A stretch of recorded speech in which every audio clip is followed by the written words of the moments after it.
সুপ্রিয় দর্শক, আসসালামু আলাইকুম। কাছে দূরে দেশে প্রবাসে যে যেখান থেকে আমাদের সঙ্গে সংযুক্ত হয়েছেন সকলকেই আন্তরিক শুভেচ্ছা ও ভালোবাসা জানাচ্ছি। সুপ্রিয় দর্শক, গ্রীষ্মের এই তীব্র তাপদাহের মাঝে মানুষ প্রকৃতির মাঝে যেমন তীব্র গরমের কষ্ট, পাশাপাশি পাকা আমের মিষ্টি ঘ্রাণ প্রকৃতিকে মাতোয়ারা করে রেখেছে। ঠিক এমনই একটি মুহূর্তে আপনাদেরকে প্যানভিশন টিভির স্বাস্থ্য বিষয়ক সরাসরি লাইভ অনুষ্ঠান শরীর ও মনের পক্ষ থেকে আপনাদেরকে আন্তরিকভাবে শুভেচ্ছা ও ভালোবাসা জানাচ্ছি। দর্শক, আমরা প্রতি সপ্তাহেই একটি গুরুত্বপূর্ণ রোগ নিয়ে আলোচনা করে থাকি। দর্শক, এর ধারাবাহিকতায় আজকে আমরা আলোচনা করব একটি অতীব জরুরি বিষয় নিয়ে, অতীব গুরুত্বপূর্ণ একটি বিষয় নিয়ে, এবং আমাদের আজকের আলোচনার বিষয় হচ্ছে হৃদরোগের বিভিন্ন পরীক্ষা নিরীক্ষা, অজানা ভয় কিংবা উদ্বেগ নিরসনের প্রয়োজন সচেতনতা। দর্শক, এ বিষয়ে আলোচনা করবার জন্য আজ আমাদের সাথে স্টুডিওতে উপস্থিত রয়েছেন একজন বিশিষ্ট হৃদরোগ বিশেষজ্ঞ, যিনি বর্তমানে national institute of cardiovascular diseases বা জাতীয় হৃদরোগ হসপিটালে হৃদরোগ বিশেষজ্ঞ হিসেবে কর্মরত রয়েছেন। আমাদের আজকের অতিথি ডাক্তার মোহাম্মদ সাজিদুল ইসলাম। আসসালামু আলাইকুম। ওয়ালাইকুম আসসালাম। আপনি কেমন আছেন? জি, আলহামদুলিল্লাহ। আপনি আজকে প্যানভিশন টিভির অনুষ্ঠানের পক্ষ যেহেতু আপনাকে ধন্যবাদ, এবং ভবিষ্যতে যারা দেখবেন দর্শকবৃন্দকেও অনুষ্ঠানে স্বাগত জানাচ্ছি। আসসালামু আলাইকুম। আপনাকেও অনেক ধন্যবাদ জানাচ্ছি আপনার ব্যস্ততার মধ্য দিয়ে আমাদেরকে সময় দিয়েছেন এই জন্যে। সুপ্রিয় দর্শক, আমাদের এই অনুষ্ঠানটি প্রচারিত হচ্ছে প্যানভিশন টিভির স্বাস্থ্য বিষয়ক official Facebook page, Panvision health, এবং ইউটিউব চ্যানেল থেকে সরাসরি। দর্শক, এ বিষয়ে যদি আপনাদের কোনো প্রশ্ন থাকে কিংবা কোনো অনুভূতি বা মতামত থাকে, তাহলে আপনারা স্ক্রলে দেখানো নাম্বারটিতে ফোন করার মাধ্যমে সরাসরি আপনাদের প্রশ্নগুলো করতে পারেন, অথবা ফেসবুক এবং ইউটিউবে কমেন্ট করার মাধ্যমেও আপনারা আপনাদের প্রশ্ন, অনুভূতি কিংবা মতামত জানাতে পারেন। দর্শক, আমরা আজকে কথা বলছি আমাদের শরীরের অপরিহার্য অঙ্গ হৃৎপিণ্ড। তো হৃৎপিণ্ড তথা হৃৎপিণ্ডের বিভিন্ন রোগ ব্যাধি, হৃদরোগের বিভিন্ন ধরনের হৃদরোগ নির্ণয়ের জন্য যে পরীক্ষা নিরীক্ষাগুলো রয়েছে এবং সেগুলো সম্পর্কে জরুরি যে বিষয়গুলো আমাদের জানা দরকার, আমরা আজকে সে বিষয়গুলো নিয়ে কথা বলবো। আসুন আমাদের সম্মানিত অতিথির সাথে। জি, আপনি আমাদেরকে আগে শুরুতেই যে বিষয়টি বলবেন যে আমরা তো আমাদের শরীরের জন্য আসলে হার্টের অপরিহার্যতার কথায় কেন? ধন্যবাদ। আসলে আমরা যদি আমি চিন্তা করি যে আমাদের শরীরের যে বিভিন্ন অঙ্গ প্রত্যঙ্গ রয়েছে, সেগুলোর মধ্যে আমরা বলি যে হৃৎপিণ্ড হলো যে আমাদের রক্ত পরিসঞ্চালনের যে প্রধান অর্গান। এটির মধ্য দিয়ে আসলে আমাদের শরীরের বিভিন্ন অঙ্গ প্রত্যঙ্গের মধ্যে আমাদের রক্ত প্রবাহিত হয়, এর মধ্য দিয়ে অক্সিজেন সাপ্লাই যায়, এবং আমাদের যে এই বিভিন্ন অঙ্গ প্রত্যঙ্গের তাদের যে কার্যক্ষমতা, সেটি আসলে হৃৎপিণ্ডের মধ্য দিয়ে আসলে প্রবাহিত হওয়ার মধ্যে, রক্ত প্রবাহিত হওয়ার মধ্য দিয়ে এটি মেনটেন হয়। তো সেই অর্থে আমরা মনে করি যে হার্ট হলো আপনার পুরো অঙ্গে, পুরো শরীরের প্রধান পরিচালিকা শক্তি। তো আমরা বর্তমানে আমরা দেখতে পাই যে আসলে আমাদের বৈশ্বিক প্রেক্ষাপটে আমাদের যে লাইফস্টাইল বা আমাদের ইন্ডাস্ট্রিয়ালাইজেশন, সবগুলো মিলে আমরা আসলে বর্তমানে হৃদরোগের যে প্রকোপ, এটির মাত্রা কিন্তু অনেক বেশি বৃদ্ধি পাচ্ছে। তো আমরা মনে করি যে আজকে আমাদের যে অনুষ্ঠান, সেটি আসলে বিভিন্ন পরীক্ষা নিরীক্ষা নিয়ে আমরা কথা বলবো। এটি আসলে অত্যন্ত গুরুত্বপূর্ণ। আমাদের মধ্যে যদি সচেতনতা না থাকে, আমরা যদি এই বিষয়গুলো না জানি, তাহলে আমাদের মধ্যে এক ধরনের ভীতি কাজ করে, আমরা এক ধরনের অনগ্রসরতার দিকে যাই। তো আমরা যদি এই বিষয়গুলো মানুষকে সুন্দরভাবে আমাদের মানুষের সামনে উপস্থাপন করতে পারি, তাহলে মনে হয় যে আমাদের জন্য লোকজন ভালো হবে। অনেক ধন্যবাদ জানাচ্ছি আপনাকে। এবং সেই সাথে আমরা এটাও যুক্ত করে রাখতে চাই যে মানুষের আকস্মিক মৃত্যুর যে প্রধান কারণগুলো রয়েছে, সেগুলোর মধ্যে তো হৃদরোগ অন্যতম। হ্যাঁ, অবশ্যই। কারণ আমরা দেখি যে অন্য অনেক রোগ আছে, যে রোগগুলো আপনাকে হয়তো সময় দিবে, কিন্তু আমরা হৃদরোগের ব্যাপারগুলো এরকম যে আপনি দেখেন, আপনি একটু আগে আপনার বুকে ব্যথা হলো, আপনি কিছুক্ষণের মধ্যেই হয়তো আপনার মৃত্যুবরণ হওয়ার একটা সম্ভাবনা রয়েছে। বিশেষ করে আমরা দেখব যে আমাদের প্রাত্যহিক জীবনযাত্রায় একটা ইয়াং ছেলে কিংবা ধরুন মধ্যবয়স্ক মানুষ যখন বুকের ব্যথা বলে, তখন আমরা এটাকে ইগনোর করি। আমরা বলি যে এটা গ্যাস্ট্রিকের ব্যথা, কিংবা এই ব্যথাটাকে আমরা খুব বেশি গুরুত্ব দেই না। কিন্তু ফলশ্রুতি দেখা যায় আমাদের কাছে যখন আসে, আমরা হয়তো দেখা যায় যে তাকে মৃত অবস্থায় পাচ্ছি, কিংবা হার্টের এমন ক্ষতি হয়ে যাচ্ছে যেখান থেকে রিকভার করাটা আমাদের জন্য অনেক বেশি কষ্টকর হয়ে যায়। ইভেন আপনি হয়তো জানেন বা যে আমরা হার্ট অ্যাটাক যে রোগটা বলি, এই রোগটা দেখা যায় যে শতকরা 25% মানুষ হাসপাতাল বা মেডিকেল কেয়ার নেওয়ার আগেই মারা যাচ্ছে, অথবা যারা এই রোগে আক্রান্ত হচ্ছে হার্ট অ্যাটাকে, তাদের প্রায় 1/4 আমরা হাসপাতাল আসার আগে মারা গেল, আবার হাসপাতালে ভর্তি হওয়ার পরও 50% উইদিন 1 মান্থ মারা যাচ্ছে।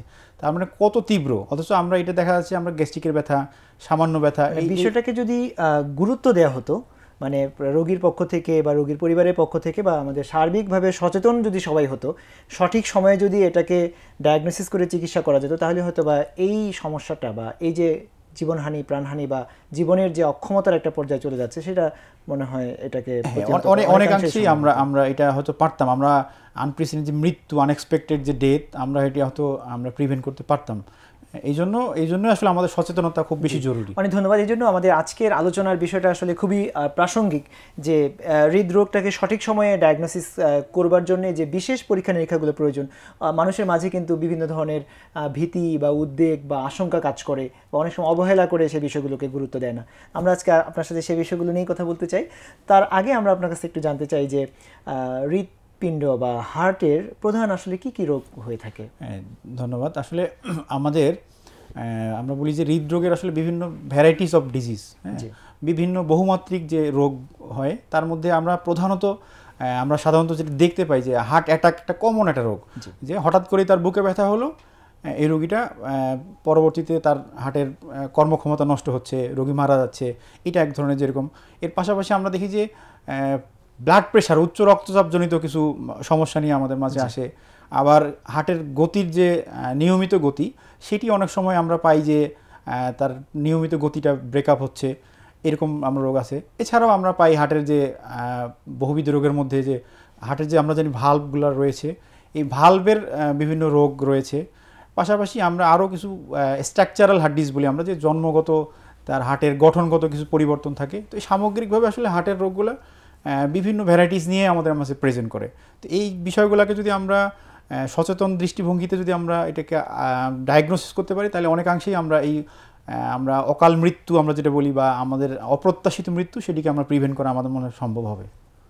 অনেক ধন্যবাদ জানাচ্ছি আপনাকে আমাদেরকে এই বিষয়টি জানানোর জন্য। আচ্ছা, হার্টের কোনো একটা রোগী, তার আগে মানে আমরা রোগ পরীক্ষা নিরীক্ষাগুলোর দিকে যাওয়ার আগে সার্বিকভাবে যদি আপনি আমাদেরকে একটু বলেন যে কোনো একটা রোগের যদি হার্টের সমস্যা হয়, তিনি আসলে কি কি লক্ষণ বা উপসর্গ তার প্রকাশ পাবে, বা তিনি কোন সমস্যাগুলো মনে করলে তিনি চিকিৎসকের কাছে যাবেন বা হার্টের সমস্যা মনে করবেন, যদি একটু বলতেন। জি, আমরা সাধারণত যে হার্টের রোগ সেগুলো প্রেজেন্ট করে আমরা দেখি যে বুকে ব্যথা বা বুক ভারী ভারী লাগা। একটা রোগী হয়তো এরকম কমপ্লেন করছে আপনার কাছে এসে যে আমি একটু হাঁটলেই আমার বুকে ব্যথা ফিল করি, কিংবা আবার যদি আমি একটু বিশ্রাম নেই, সেক্ষেত্রে আমি আবার একটু ভালো বেটার ফিল করছি, অথবা বুকে চাপ লাগা আমি অনুভব করছি। এটা সাধারণত আমরা কমন পাই। আবার এই হৃদরোগের রোগীরা আমাদের কাছে প্রেজেন্ট করে যে শ্বাসকষ্ট নিয়েও আসতে পারে আমাদের কাছে। দেখা গেল যে তার আগে থেকে কোনো শ্বাসকষ্ট নাই, কিন্তু হৃদরোগের জন্যই তার এমন শ্বাসকষ্ট হচ্ছে, সে বিছানায় শুইলে হঠাৎ করে মাঝরাতে তার ঘুম ভেঙে যাচ্ছে, এরপরে সে উঠে বসার পরে তার হয়তো শ্বাসকষ্ট রিলিভ হচ্ছে, কিংবা এমন শ্বাসকষ্ট যে সে বিছানায় ঘুমাইতেই পারে না, ঘুমাইতে গেলেই তার শ্বাসকষ্ট হয়। এটা এক ধরনের প্রেজেন্টেশন আছে। এর পাশাপাশি আরও বিভিন্ন হৃদরোগ, যেমন ধরেন তার ভালভুলার যদি হার্টের ভালভে যদি কোনো সমস্যা হয়, সেক্ষেত্রে রোগী এরকম হয় যে হঠাৎ করে তার হলো যে চোখ মুখ অন্ধকার হয়ে যায়, রোগী পড়ে যায়। হ্যাঁ, আবার এরকম হইতে পারে যে একটা রোগী আমাদের কাছে এরকমও আসে যে তার হঠাৎ করে হার্টের গতি কমে গেছে, রোগী খুব মাথা ঘোরাচ্ছে, এইরকম বহুমাত্রিক আসলে প্রেজেন্টেশন নিয়ে আমাদের মাঝে আসে। সেক্ষেত্রে তখন আমরা চেষ্টা করি যে তার সঠিক ডায়াগনোসিস করার মধ্য দিয়ে আমরা তার রোগ নিরূপণের ব্যবস্থা নেওয়া। এই প্রসঙ্গে আপনার কাছে এই বিষয়টা বলি, যেহেতু আমাদের বাংলাদেশের বেশিরভাগ মানুষ এখন পর্যন্ত যারা বিশেষ করে প্রত্যন্ত অঞ্চলে যারা বাস করছেন, তাদের কিন্তু এই বিষয়গুলো নিয়ে একটা হচ্ছে যে সচেতনতার, আপনি যে বিষয়টি বললেন যে সচেতনতার কিন্তু একটা ঘাটতি তো রয়েছেই, সেই সাথে কিন্তু আর্থসামাজিক বিষয়গুলোকেও বিবেচনায় নিয়ে আসতে হয়। তো এই প্রেক্ষাপটে কোনো একজন রোগী যখন এই ধরনের সমস্যাগুলো ফিল করবেন, সেটাকে গ্যাস্ট্রিকের সমস্যা বলে অবহেলা না করে, বা প্রথমেই গ্যাস্ট্রিকের সমস্যা মনে করার কারণে বাড়িতেই দোকান থেকে কিনে ওষুধ খাচ্ছে, এই বিষয়গুলো থেকে অনেক সময় জটিল সমস্যা হয়। তো এটা থেকে আসলে মানুষের ওই প্রেক্ষাপটে তাদের আসলে কি করণীয় হবে? হ্যাঁ, এটা আমরা খুব সচরাচর দেখতে পাই আসলে, যে আসলে আর্থিক সক্ষমতা আমাদের চিকিৎসা ব্যবস্থাতে আসলে সবারই ওইরকম থাকে না। কিন্তু তারপরও আমরা বলি যে দেখেন, হার্টের অনেকগুলো রোগ আছে যে রোগগুলো আপনি খুব সিম্পলি আমরা রোগ নিরূপণ করা আমাদের পক্ষে সম্ভব। যেমন একটা রোগী তার বুকে ব্যথা নিয়ে এসে আসলো, বা বুকে ব্যথা করছে তার, আপনি যদি একটু উপজেলা হেলথ কমপ্লেক্সেও যান, তাহলে ওখানে মাত্র 80 টাকা দিয়ে আপনি একটা বুকের ইসিজি পরীক্ষা করতে পারছেন। একটা ইসিজি পরীক্ষা করলেই আমরা হার্টের দেখেন আপনি তার হার্ট অ্যাটাক হয়েছে কিনা এটার একটা প্রাইমারি একটা এভিডেন্স আমাদের মাঝে চলে আসতেছে তার হার্ট অ্যাটাক হয়েছে কিনা, তখন তাকে আমরা জীবন বাঁচানোর জন্য তাকে যে পরবর্তী স্টেপে আমরা নিতে পারতেছি। কিংবা আপনি যদি বাইরেও এই পরীক্ষাটা করেন, এটা দেখা যায় যে সেন্টার ভেদে 300 থেকে 400 টাকার মধ্যে আপনি এটা করতে পারছেন। তো সুতরাং আমার মনে হয় যে এখানে ইকোনমিক ফ্যাক্টরটার পাশাপাশি আমাদের আসলে একটা জীবনের গুরুত্ব তো আসলে অনেক বেশি। আপনি আপনার পরিবারের একটা কর্মক্ষম ব্যক্তি, সে যদি মারা নাও যায় তারপরও দেখা যাবে যে হার্টের এই হৃদরোগের জন্য তার পরবর্তীতে তার কর্মক্ষমতা হারিয়ে যাবে। আমাদের ইকোনমিক্যালি আমাদের এটা একটা বার্ডেন হিসেবে আমাদের সমাজে কিন্তু এটা হচ্ছে। এবং আমরা দেখতে পাচ্ছি যে আপনি দেখেন এই যে হার্টের রোগ নিয়ে যারা প্রেজেন্ট করছে তাদের একটা বিশাল একটা অংশ পরবর্তীতে তাদের হার্ট ফেলিওর হচ্ছে, তারা শ্বাসকষ্ট হচ্ছে, তারা কাজ করা তো দূরে কথা, ইভেন তার নিজস্ব লাইফস্টাইল মেনটেন করতে গিয়ে একটা উচ্চ মাত্রার অনেকগুলো ওষুধ খেতে হচ্ছে তাকে, এবং এখানেই তার প্রতিদিন তার দেখা যাচ্ছে অনেক খরচ হচ্ছে।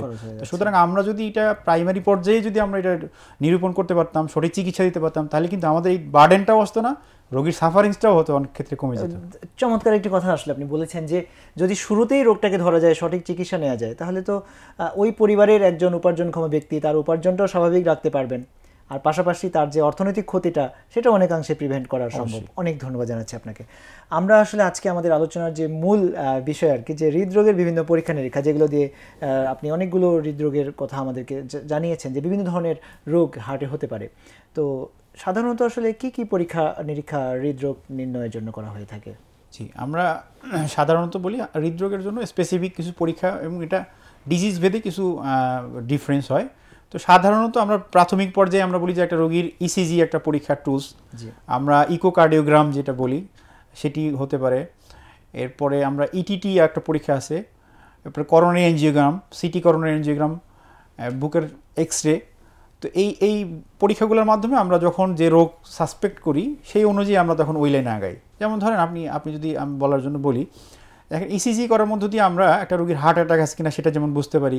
আবার এই ইসিজির মধ্য দিয়ে আমরা আপনার হার্টের গতি যদি অনিয়ন্ত্রিত গতি হয় বা অনিয়মিত গতি হয় সেটিও কিন্তু আমরা ধরতে পারছি।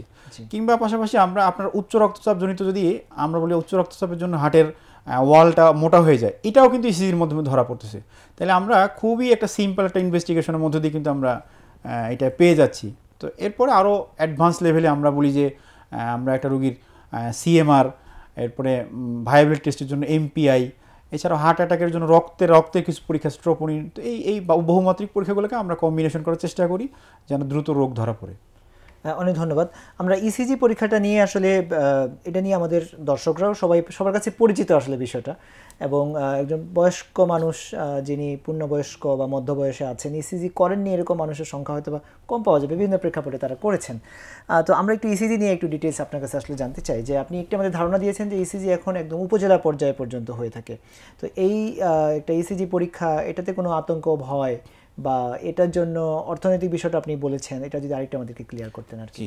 আসলে আমার ইন্টারেস্টিং একটা বলি যে অনেকেরই এরকম একটা ধারণা আছে যে ইসিজি যে স্যার আপনার এখানেই করব নাকি আমি আর একটু ভালো সেন্টারে গিয়ে করব।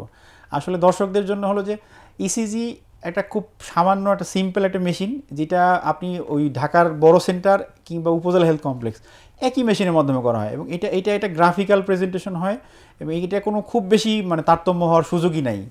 এবং এই পরীক্ষার মাধ্যমে খুব সহজে আমরা বললাম যে মাত্র 80 টাকা সরকারি ফি, আর সেন্টার ভেদে দেখা যায় 300 টাকা 400 টাকা এর মধ্যেই কিন্তু এটি করা যাচ্ছে।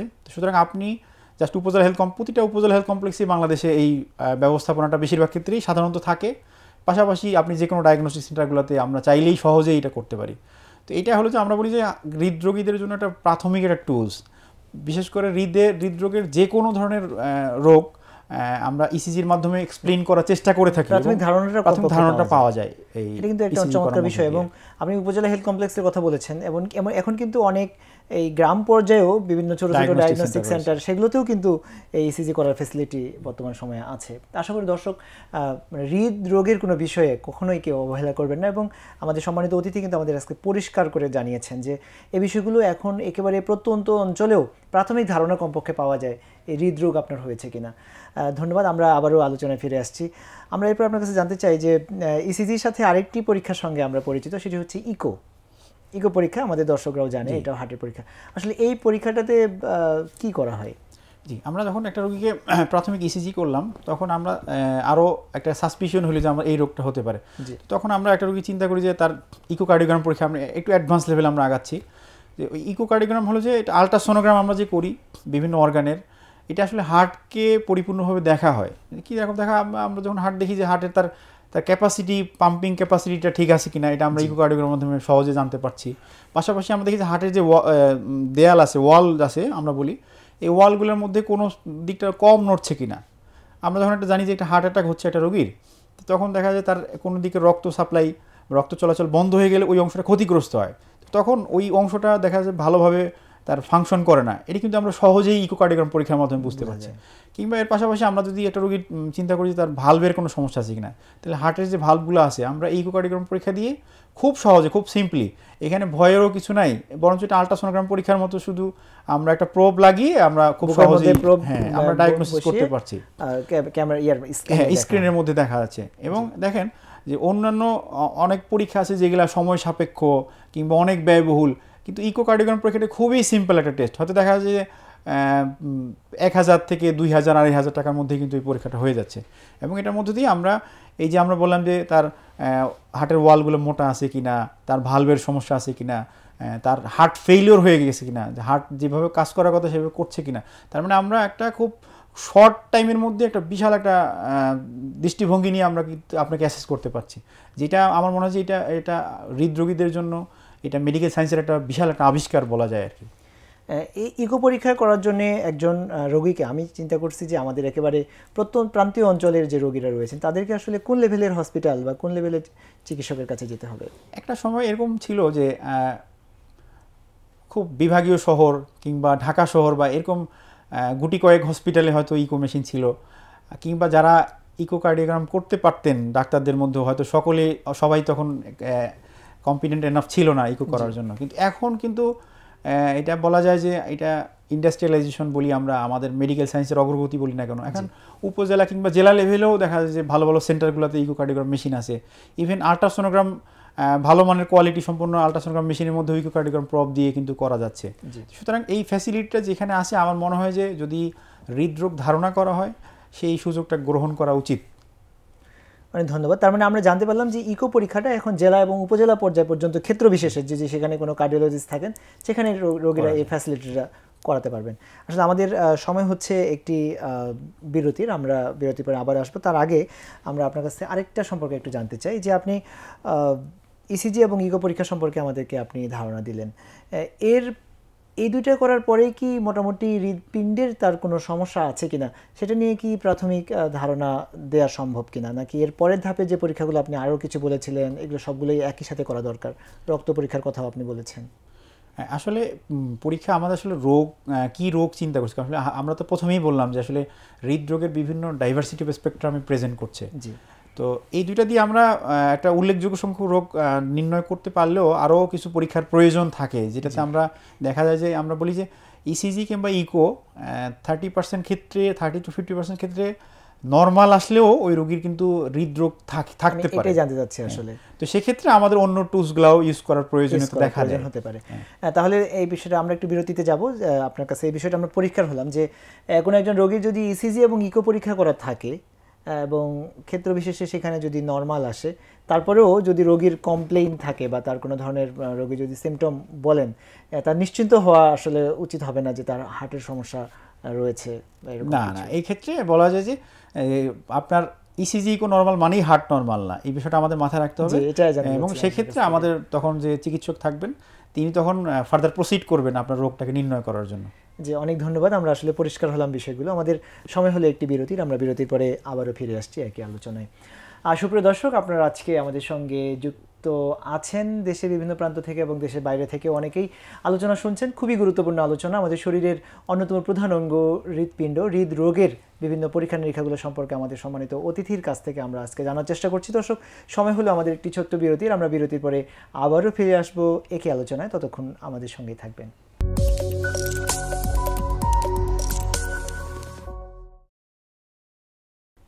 সুপ্রিয় দর্শক, বিরতির পরে আপনাদের আবারও স্বাগত জানাচ্ছি। আপনারা দেখছেন আপনাদের প্রিয় চ্যানেল প্যানভিশন টিভির স্বাস্থ্য বিষয়ক সরাসরি নিয়মিত আয়োজন শরীর ও মন অনুষ্ঠান।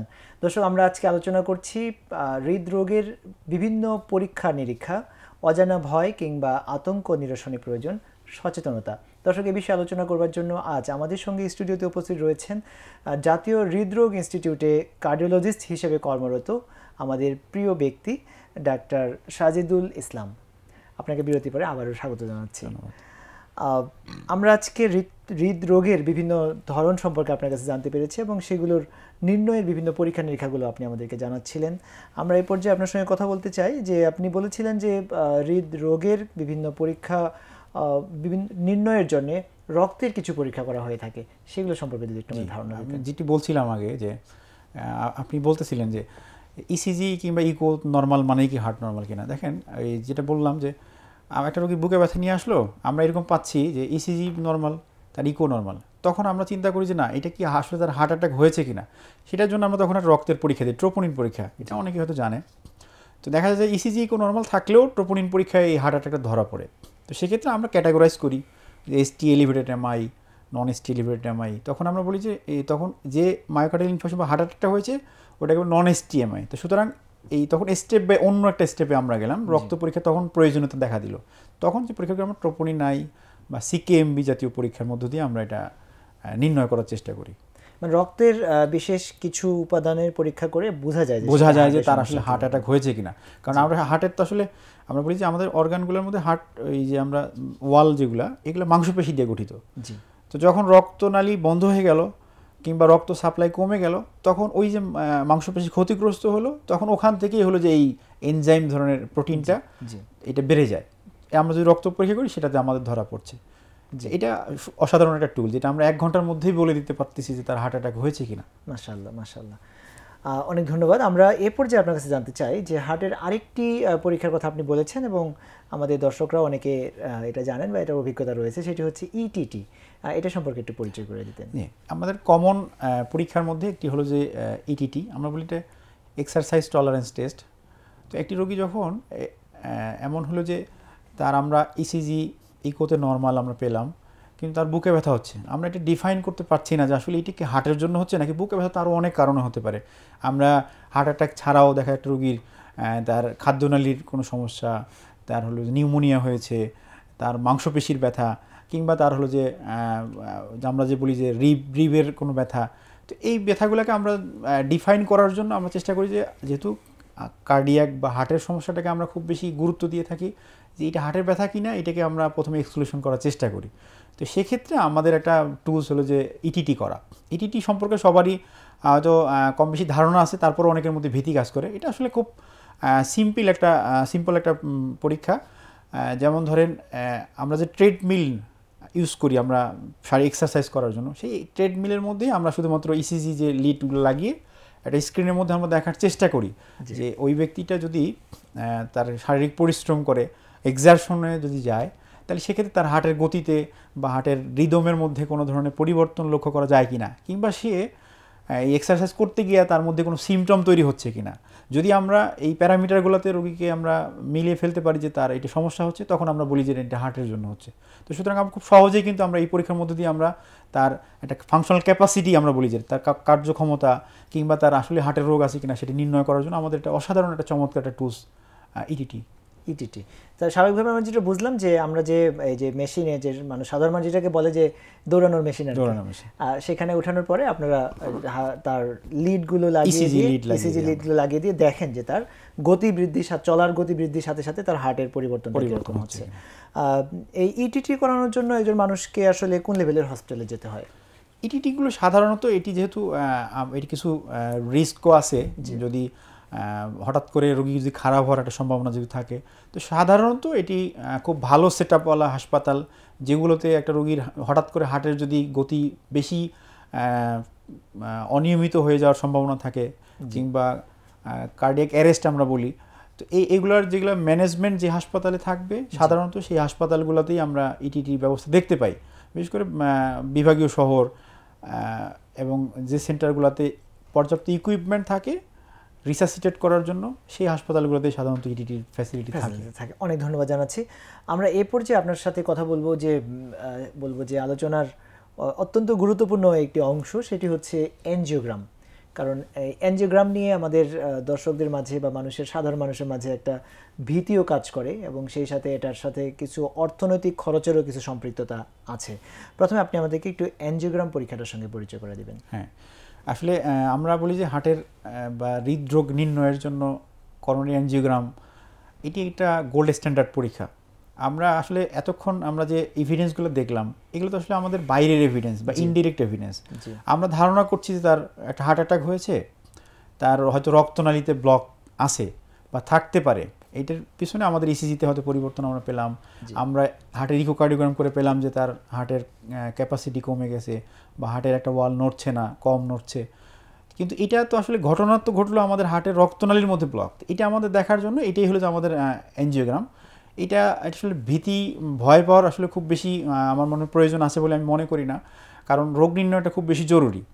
আমরা সাধারণত একটা রোগী যখন এনজিওগ্রামের জন্য ভর্তি হয়, বা এটা কিন্তু খুব বেশি সময় সাপেক্ষ তাও কিন্তু না। এখন মডার্ন টেকনোলজির মাধ্যমে, আমরা আগে একটা সময় পায়ে করতাম, এখন হাতের মাধ্যমে করা হয়। দেখা যায় ভর্তি হলে সকালবেলা, বিকালের দিকে আমরা এনজিওগ্রাম করে দিলাম, হয়তো 2 ঘন্টা 3 ঘন্টা পরে এসে চলে যেতে পারছে। এটা সাধারণত করা হয় কি, আমাদের এই হার্টের রক্তনালী দেখার জন্য আমরা হাতের মধ্যে অথবা পায়ের মধ্যে একটা ক্যানুলা জাতীয় ছিদ্র করে সেখান দিয়ে আমরা একটা ওষুধ দিই। ওষুধ দিয়ে দেওয়ার মধ্য দিয়ে আমরা দেখি যে তার রক্তনালী ব্লক আছে কিনা কোথাও, বা রক্ত চলাচল স্বাভাবিক কিনা। যদি স্বাভাবিক থাকে তাহলে আমরা ধরে নিলাম তার করোনারি আর্টারি ডিজিজ বা আমরা রক্তনালীর ডিজিজ তার নাই, সেক্ষেত্রে তার ম্যানেজমেন্ট একরকম হবে।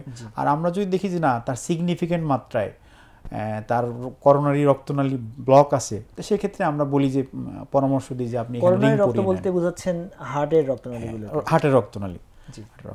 তো সেক্ষেত্রে আমরা তখন তাকে পরামর্শ দিই যে না, আপনার যদি এরকম রিং পরানোর অপশন থাকে তাহলে আপনি রিং লাগিয়ে ওই যে আমাদের রক্তনালী রক্ত চলাচল বন্ধ ছিল সেটিকে আমরা খোলার জন্য প্রয়োজনীয় ব্যবস্থা নিব। অথবা যদি এটাও না হয় তো সেক্ষেত্রে করোনারি বাইপাস যেটা আমরা বলি সার্জারি, সেটার দরকার হলে সেক্ষেত্রে আমরা পরামর্শ দিই। তো সুতরাং এটি আসলে প্রয়োজনীয় একটা বিষয়, কারণ আমরা বাইরে থেকে একটা রোগী, আমরা দেখেন আমরা যদি রক্তনালী ব্লক থাকে, আমরা যতই ওষুধ দিই, তাহলে ওই ব্লকটা তো আসলে আমাদের ক্লিয়ার করার জন্য উদ্যোগ গ্রহণ করতে হবে। এই জন্যই আসলে করোনারি এনজিওগ্রামটা খুব বেশি জরুরি। সরাসরি রক্তনালীগুলোকে দেখা এবং সেটা তো মনিটরে, এটা আপনি রোগীর ভয়ের কিছু নাই, রোগী শুয়ে থাকবে, আমরা জাস্ট একটা ইনজেকশনের মধ্য দিয়ে আমরা এটা দেখি এবং এটা মনিটরের মধ্য দিয়ে আমরা এটা দেখতে পাই, দেখা যায় একদম রক্তনালীগুলোর চলাচল, রক্ত সঞ্চালন ঠিক আছে কিনা, কোনো রক্তনালীর মধ্যে কোনো ব্লক আছে কিনা। এই অ্যাঞ্জিওগ্রাম পরীক্ষার জন্য তো একটু খরচেরও কিছু ব্যাপার স্যাপার আছে। আমি কথা বলছি আমাদের সাধারণ মানুষ, হার্টের রোগ তো যে কারো হতে পারে, অনেকেই এটার খরচের ভীতি বা আপনি একটা অজানা আতঙ্কের কথা আমাদের ক্লিয়ার করলেন যে এখানে কোনো ভয়ের কারণে আসলে এখানে রোগীকে অজ্ঞানও করা হয় না, শুধুমাত্র একটা রক্তনালীর ভিতরে একটা ইঞ্জেকশনের মতো করে একটা ক্যানুলা বা এরকম কিছু একটা করা হয়ে থাকে। তো আমরা জানতে চাচ্ছি যে এই অ্যাঞ্জিওগ্রাম পরীক্ষাটা করার জন্য সরকারিভাবে কীরকম ফ্যাসিলিটি আছে বাংলাদেশে, ঢাকা এবং ঢাকার বাইরে, এবং বেসরকারিভাবে যদি কেউ করতে চায় সেক্ষেত্রে এটার খরচের একটু ধারণা যদি আমাদের দিতেন। জি, সরকারিভাবে আসলে আমাদের অনেকগুলো হসপিটাল, জাতীয় হৃদরোগ ইনস্টিটিউট থেকে শুরু করে বিভিন্ন মেডিকেল কলেজগুলোতেও অনেক মেডিকেল কলেজেই এই ফ্যাসিলিটিটা অ্যাভেলেবল আছে। তো সেক্ষেত্রে সাধারণত খরচ খুব বেশি পড়ে না। কিছু সরকার থেকে যে বিষয়গুলো সাপ্লাই দেওয়া থাকে, বাকি কিছু কিনতে হয়। সেক্ষেত্রে সেন্টার ভেবে দেখা যায় 5 থেকে 10,000 টাকার মধ্যেই দেখা যায় এনজিওগ্রামটা করা সম্ভব, এটা সরকারিভাবে। আর বেসরকারিভাবে অনেকগুলো সেন্টার ডেভেলপ হয়েছে, বিশেষ করে ঢাকার মধ্যে তো অনেক সেন্টার আছে, ঢাকার বাইরেও অনেক সেন্টার আমরা দেখতে পাই। সেসব ক্ষেত্রে 18 থেকে 20,000 টাকার মধ্যেই এই এনজিওগ্রামের ফ্যাসিলিটি অ্যাভেলেবল। তো সুতরাং আমার মনে হয় যে আমাদের যে রোগের তীব্রতা, আমরা প্রথমেও আলোচনা করেছিলাম যে আসলে রোগের যে তীব্রতা এবং এটার ইম্প্যাক্ট, সেটার তুলনায় আসলে এই টাকাটা আমার মনে হয় যে খুব বেশি মোটেও মানে উল্লেখযোগ্য পরিমাণ না। এটার সাথে কিন্তু একটা মানুষের জীবনের সম্পর্ক জড়িত আছে, এবং যে রোগ নিয়ে আমরা কথা বলছি সেই রোগটা কিন্তু প্রাণহানির একটা অন্যতম কারণ হিসেবে পরিগণিত হতে পারে। আপনি আসলে যথার্থই বলেছেন যে সেই তুলনায় এই অ্যামাউন্টটা এখন পর্যন্ত মানুষের, বলবো যে কি, এটা স্বাভাবিক, তাদের সাধ্য সীমার মধ্যেই আছে। করোনারি অ্যাঞ্জিওগ্রামের সাথে আপনি একটু কথা বললেন যে ব্লকগুলোকে ইয়ে করার জন্য হচ্ছে যে রিং পরানো হয়। এই রিং সম্পর্কে যদি একটু আমাদেরকে বলতেন, এই রিং বলতে আসলে কি বোঝায়? এটা আমরা মেডিকেল ভাষায় বলি, আমরা স্টেন্টিং বলি আমরা। জি। তো স্টেন্টিং মানে আসলে মেকানিজম তো আসলে আমরা আগেই বললাম যে আসলে আপনার যে রক্তনালীটাই আসলে আমাদের শরীরের খাবার, অক্সিজেন জি। এটির মধ্য দিয়ে প্রবাহিত হয়। তাহলে আমরা যদি স্বাভাবিক রক্ত চলাচল প্রক্রিয়া বাধাগ্রস্ত হয়, তাহলে সেক্ষেত্রে আমাদের পরবর্তী ওখানকার পর থেকে যে অংশটা আছে সেই অংশটা খাবার থেকে, অক্সিজেন থেকে বঞ্চিত হচ্ছে। বুঝতে হবে। তাহলে আমরা যদি এই যে এই ব্লকটাকে যদি আমরা অপসারণ না করি, তাহলে আমরা আমাদের এই আক্রান্ত অংশটা কিন্তু ভালো হওয়ার সম্ভাবনা কমে যাচ্ছে। তো এই জন্যই আমরা ওই আক্রান্ত অংশটাতে আমরা করি কি, আমরা এই রিং পরিয়ে ওই জায়গাটাকে প্রসারিত করার চেষ্টা করি, যেন স্বাভাবিক রক্ত চলাচলের যে বাধা সেটি যেন দূরীভূত হয়। তো এক্ষেত্রে আমাদের যে কিছু ইউরোপিয়ান কিছু রিং আছে, আমেরিকান আছে, তো সেক্ষেত্রে আপনি রোগীর চয়েসের উপর ভিত্তি করে তখন এটি এই রিং প্রতিস্থাপন বলতে করা হয়। বোঝানো হচ্ছে এমন কিছু একটা উপাদান যেটা রক্তনালীর প্রসারিত হয়ে থাকা বা যে ব্লকটা ছিল সেটার জায়গাটাতে রক্ত সঞ্চালনের জন্য একটা বাহ্যিক ভাবে কৃত্রিম একটা কি বলবো যে রক্ত সঞ্চালন ঠিক রাখার জন্য একটা উপাদান এখানে সেট করে দেওয়া হয়ে থাকে। এটাই বলতে চাচ্ছি। অ্যাবসলিউটলি। এটাই তো তার পরবর্তী সারা জীবন তার সাথেই থাকবে, যে রিংটা যেটা পরানো হচ্ছে। হ্যাঁ, এটা একটু মেটালিক এমনভাবে করা হয় যে আমরা ঢুকানোর পর ভিতর থেকে আমরা এটা ফুলিয়ে দেই। জি। তো এটি সাধারণত দেখা যায় আমাদের যে রক্তনালী এটির সাথে এমনভাবে ম্যাচ করে যায় যে এটা পরবর্তীতে আর কোনো সমস্যা হওয়ার কথা না, সাধারণত হয় না। এটা দীর্ঘমেয়াদী একটা আমরা বলি যে ইনস্ট্যান্ট রিস্টেনোসিস হওয়ার সম্ভাবনা থাকে। তো সেটিও অনেক পরে যদি কোনো সমস্যা না হয় বা একটা রোগী যদি লাইফস্টাইলটা মেনটেন করে, চিকিৎসকের পরামর্শ অনুযায়ী চলাচল করে, তাহলে দীর্ঘদিন উনি ভালো থাকবেন। আপনি আমাদেরকে একটি ধারণা দিয়েছেন যে এই রিংগুলো বিভিন্ন কোয়ালিটির হয়ে থাকে এবং আমাদের একটি ধারণা আছে যে রিং পরানোতে একটা মানুষের বেশ খরচ হয়ে থাকে। তো এই রিংগুলো পরানোতে আসলে খরচটার কীরকম রেঞ্জ হতে পারে একটু যদি জানাতেন আমাদের। এখন এই রিং তো আসলে সরকার থেকে কিছু নির্ধারিত ফি করে দেওয়া আছে। এখন একটা সময় এরকম ছিল যে এইরকম মানে ফিক্সিটি ছিল না, কিন্তু এখন সরকার থেকে নিয়ম করে দেওয়া হয়েছে। ইউরোপিয়ান যে রিংগুলো আমরা দেখি এগুলো সাধারণত 68-70 হাজার টাকার মধ্যে পাওয়া যায়। আমেরিকান যে রিং আছে স্ট্যান্ড পাওয়া যায়, সেগুলো দেখা যায় সেন্টার ভেদে 120 থেকে 1.5 লাখ টাকা পর্যন্ত প্রতিটা রিংয়ের দাম এভাবে। এছাড়াও যদি উনি প্রাইভেট সেন্টারগুলোতে করে সেক্ষেত্রে এটার যে প্রসিডিউর ফি এটার সাথে অ্যাড হয়। তো গড়ে দেখা যায় আপনি একটা রিং পরালে 1.5 লাখ থেকে 2 লাখ। এটা তো নির্ভর করতেছে আবার তার কয়টা রিং লাগছে সেটার উপর ভিত্তি করে কিন্তু তার খরচটা কম বেশি হতে পারে। জি, তার মানে এটা আসলে লক্ষের ঘরেই হিসাবটা হয় যদি প্রাইভেট সেটআপে কেউ নিয়ে থাকেন। দর্শক, আশা করি এই বিষয়টাও আপনারা একটু প্রাথমিক ধারণা পেলেন। তারপরেও রোগের ধরন অনুযায়ী আসলে চিকিৎসা ব্যয়টাও অনেকাংশে নির্ভর করে। আসলে দেখতে দেখতে আমাদের সময় ফুরিয়ে গেল। আমরা সর্বশেষ আপনার কাছ থেকে যে বিষয়টা জানবো এটা জেনে আমরা আসলে আমাদের আলোচনা শেষ করব। তবে আপনাকে ধন্যবাদ জানাচ্ছি যে আসলে রোগের যে বিভিন্ন পরীক্ষা নিরীক্ষাগুলো হয় সেগুলো সম্পর্কে আপনি আমাদেরকে সরল ভাষায় বিশদভাবে আসলে বলেছেন। আশা করি আমাদের দর্শকেরা এই বিষয়গুলো সম্পর্কে প্রাথমিক এবং ভালো ধারণা পেয়েছেন। আমরা আপনার কাছ থেকে সর্বশেষ যে বিষয়টি জানতে চাইবো সেটি হচ্ছে হৃৎপিণ্ড, যেহেতু আপনি বলেছেন যে আমাদের শরীরের অপরিহার্য একটি অঙ্গ এবং সেটি ছাড়া আসলে বেঁচে থাকা সম্ভব নয় এবং এটার সাথে অন্যান্য অঙ্গগুলোর রক্ত সঞ্চালনের এবং সেগুলোর কার্যক্ষমতা নির্ভর করছে। তো এই হৃৎপিণ্ডকে ভালো রাখার জন্য আমাদের দর্শকদের প্রতি আপনার কি পরামর্শ? জি, আমরা আসলে আগেও বলছিলাম যে আমাদের যে লাইফস্টাইল কিংবা আমাদের কায়িক পরিশ্রম কমে যাওয়া, এই সামগ্রিক বিষয়গুলো কিন্তু আমাদের হৃদরোগের প্রবণতা বাড়িয়ে দিচ্ছে। তো আমাদের যদি সুস্থ থাকতে হয়, আমাদের যদি স্বাভাবিক কর্মক্ষম জীবনযাপন করতে হয়, তা আমার মনে হয় যে আমাদের হৃৎপিণ্ডের যত্নের ব্যাপারে আরও বেশি উদ্যোগী হওয়া উচিত। সেসব ক্ষেত্রে আমরা সবসময় পরামর্শ দিই যে যদি সুযোগ থাকে তাহলে আমাদের অবশ্যই একটা নিয়মিত একটা ইন্টারভেল দিয়ে আমাদের চেক আপে থাকা উচিত যে আসলে আমার শরীরের ভিতরে ডায়াবেটিস হলো কিনা, আমার উচ্চ রক্তচাপ তৈরি হচ্ছে কিনা, আমার হৃদরোগের কোনো ধরনের লক্ষণ আছে কিনা। আমার মনে হয় যে এটি যাদের সামর্থ্য তাদের ডাক্তারের কাছে যাওয়া উচিত, 1 নম্বর কথা। 2 নম্বর কথা হলো আমাদের যদি কোনো রিস্ক ফ্যাক্টর থাকে, বিশেষ করে ডায়াবেটিস, উচ্চ রক্তচাপ, কিডনি সমস্যা, এই বিষয়গুলো আমাদের হৃদরোগের প্রবণতা বাড়িয়ে দেয়। এই বিষয়গুলোকে নিয়ন্ত্রণ করাটা অতীব জরুরি। যারা এটিকে নিয়ন্ত্রণ করবে না তাদেরকে হৃদরোগের ঝুঁকি বেড়ে যাচ্ছে। এরপরে আমরা বলি যে প্রতিনিয়ত একটা নির্দিষ্ট সময় করে যেন তার লাইফস্টাইলের মধ্যে হাঁটাহাঁটির অভ্যাস থাকা, ব্যায়াম করা, এই বিষয়গুলো যখন আমরা করব তখন আমাদের হৃদরোগের প্রবণতা কমে যায়। পাশাপাশি সবচেয়ে আমরা অ্যালার্মিং দেখি যে আমাদের খাদ্যাভ্যাসের যে বিষয়টা, আমাদের খাদ্যাভ্যাস আমরা যতটুকু না আমরা আমাদের এনার্জি দরকার তার থেকে বেশি কনজিউম করছি। আমরা টেক করছি, কিন্তু আমাদের এইটা পরিশ্রম না হওয়ার কারণে আমাদের শরীরে স্থূলতা আমাদের বেড়ে যাচ্ছে, আমাদের ওজন নিয়ন্ত্রণ থাকছে না। এটিও কিন্তু একটি প্রধান কারণ বলে বর্তমান বিজ্ঞানীরা বলেছেন, যে আমরা যদি আমাদের এই ওজনটা নিয়ন্ত্রণ করি তাহলে আমাদের হৃদরোগের ঝুঁকিটা কিন্তু অনেক ক্ষেত্রেই কমে যায়। এবং আমাদের খাদ্যাভ্যাসের মধ্যে অবশ্যই শাকসবজি, লবণের মাত্রা কম খাওয়া, এরপরে আমরা কার্বোহাইড্রেটের পরিমাণটা যদি আমরা অল্প নেই বা পরিমিত পরিমাণে নেই, সেক্ষেত্রে আমাদের এটা অনেক বেশি উপকারী। বিশেষ করে যারা ধূমপায়ী কিংবা অ্যালকোহলিক, তাদের ক্ষেত্রে এটা খুব মানে এক্সট্রিমলি প্রোহিবিটেড করা উচিত যদি আমরা হৃদরোগ থেকে যদি আমরা বিরত থাকতে চাই। ধূমপান এবং মদপান এই দুইটার মধ্যে তো কোনো উপকারী দিক নেই, তো সেক্ষেত্রে এটা যেহেতু হৃদরোগের প্রবণতা বাড়ায় এবং ধর্মীয় দৃষ্টিকোণ থেকেও তো এগুলোকে নিষিদ্ধ করা হয়েছে, সে বিষয়টা থেকে তো বিরত থাকা উচিত। কারণ হলো যে এই প্রতিটা বিষয় আসলে আপনার ইকোনমিক একটা লস আমরা বলতে পারি, পাশাপাশি আপনার শারীরিকভাবেও আপনি হার্মফুলের দিকে যাচ্ছেন। সুতরাং আমার মনে হয় যে এটা মানুষের মেন্টালি যদি সে চেষ্টা করে, তার পক্ষে এটা কিন্তু খুব কঠিন কিছু না, বরঞ্চ তার দীর্ঘমেয়াদী প্ল্যান যদি থাকে যে না আমি সুস্থ থাকতে চাই, আমি কর্মক্ষম থাকতে চাই, তার এটা অবশ্যই বাদ দেওয়া উচিত, এখান থেকে বিরত থাকা উচিত। অনেক ধন্যবাদ জানাচ্ছি আপনাকে।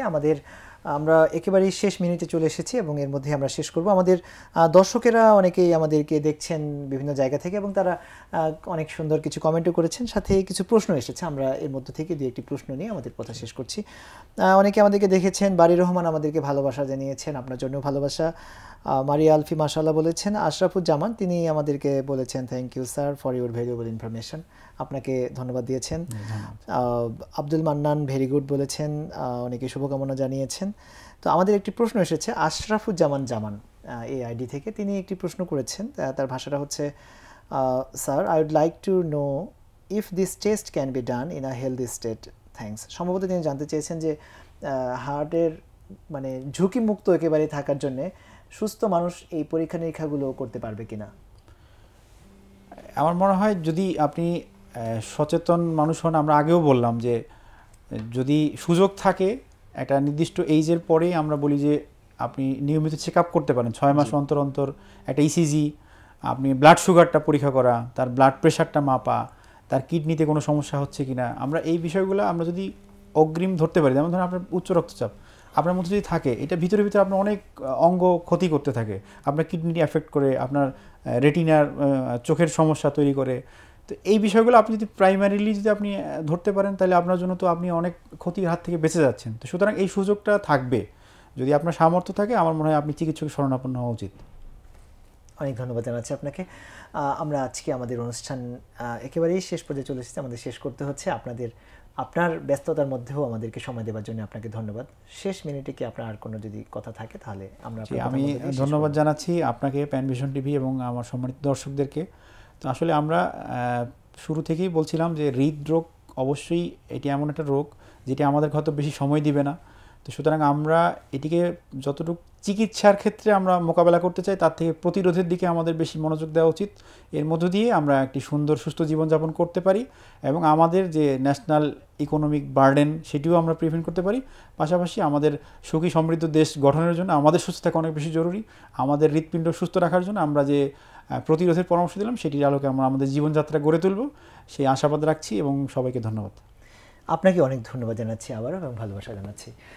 সুপ্রিয় দর্শক, আপনাদের জন্য প্রাণ ঢালা শুভেচ্ছা এবং ভালোবাসা। যারা এতক্ষণ ধরে আমাদেরকে দেখলেন, স্ক্রিনে প্রশ্ন করলেন, জানলেন এবং আমাদের আলোচনা শুনলেন, দর্শক আশা করি আজকের এই আলোচনা থেকে আপনারা উপকৃত হয়েছেন এবং পরবর্তীতে যারা দেখবেন তারা উপকৃত হবেন।